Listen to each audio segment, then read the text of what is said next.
The Reserve Bank of South Africa will be making a rate decision later today, and one of their main things that they're going to be looking at, of course, is inflation, which, as at the last count for August, was 4.8%. That's the headline number for inflation in South Africa. So, how do employers, they're moving now to businesses, how do employers around the world cope with inflation, and how do they, as far as coping with it for their employees, for the sake of the employees, how do they maneuver?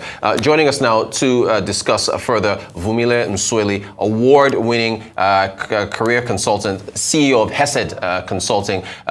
Vumile, thank you so much for joining us.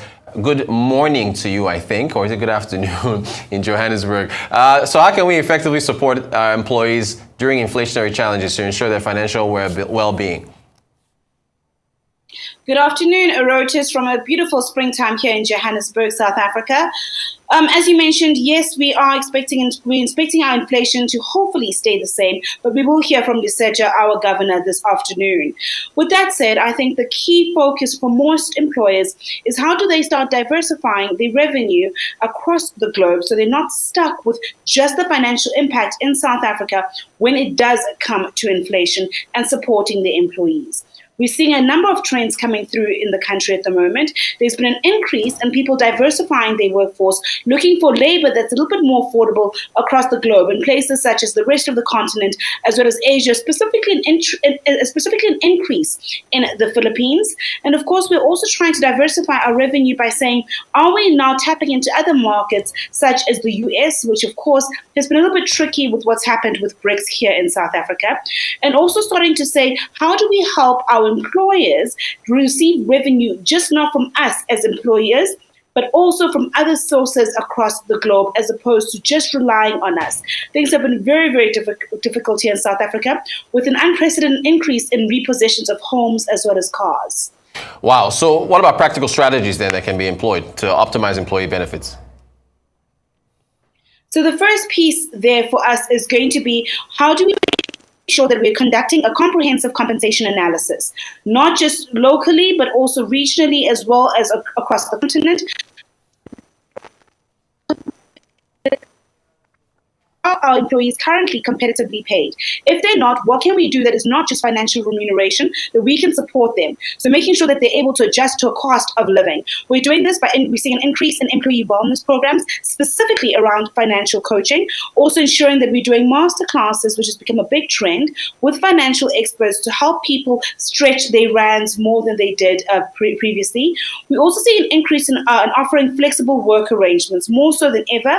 People are working from home, specifically with the anticipated fuel hike coming up again in October.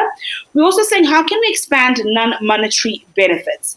Of course, we are looking at potentially collaborating from a wellness perspective to say, as opposed to just getting pure salary, can we also perhaps offer you discounted food stamps and food discounts with some of our suppliers, etc. So we're starting to look at almost a bartering system as opposed to a pure remuneration via cash, which has always been the norm, and a great increase in communicating regularly and educating our employees. Okay, speaking of educating, what about upskilling? What areas, considering the current economic climate, what kind of areas of upskilling can be beneficial to employees during this high inflationary environment? So in this environment, I think it's critical that employers are looking at things like, are our current employees competitive globally? So where we can, start leveraging existing online courses, existing training that's probably been recorded before, as opposed to now taking out and forking out more money for learning and development.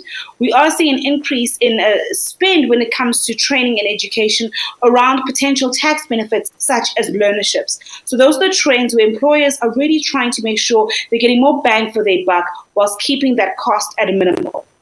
Now, as far as the role of continuous professional development, can you speak to how important that is for employees? Employees need to make sure that they're no longer waiting for the employers to ensure continuous professional development, but that onus is on them. And the reason for this is if you are aware of the trends, if you are aware of what the latest skill set that are required in your particular industry is, and you are able to meet those yourself, you're able to add more value to the employer. So when we are looking at restructuring and potentially cutting down costs, you are top of mind because you are adding more value. This is a little bit of a shift from the South African employee audience who is currently accustomed to the employer paying for all the education, whilst now that is no longer the case. So we are seeing a lot of employees starting to go in, where can I get scholarships, where can I get bursaries outside of my employer to make sure that from an educational perspective, as well as from a technical competence perspective, I'm front of line without relying on my employer and burdening him with that cost. Vumile, one more question for you, and we need to touch on this. A supportive work environment for, I guess, the purpose of mental health during, trying financial times. How important is that for employers to provide that? It's critical. We've seen we are fatigued for the year end. I actually was talking about that this morning on SAFM, and that's because we were not seeing a work-life balance. We're seeing mental health from a support and resources perspective not being necessarily where it could be with South Africa currently. We're seeing the World Health Organization study mentioning earlier that mental health services in South Africa are now starting to become more and more important, and we know that this is incredibly important to ensure that we are able to have a productive workforce. But I definitely think we could be doing more around that training development. We have employee engagement initiatives as well as employee wellness programs that can support our employees during these tough economic times. Very important conversation, very important stuff. Vumile Msweli, CEO, AriseTV Consulting, thank you so much for joining us from Johannesburg. And we'll get back to South Africa later when we get that rate decision from the South Africa Reserve Bank.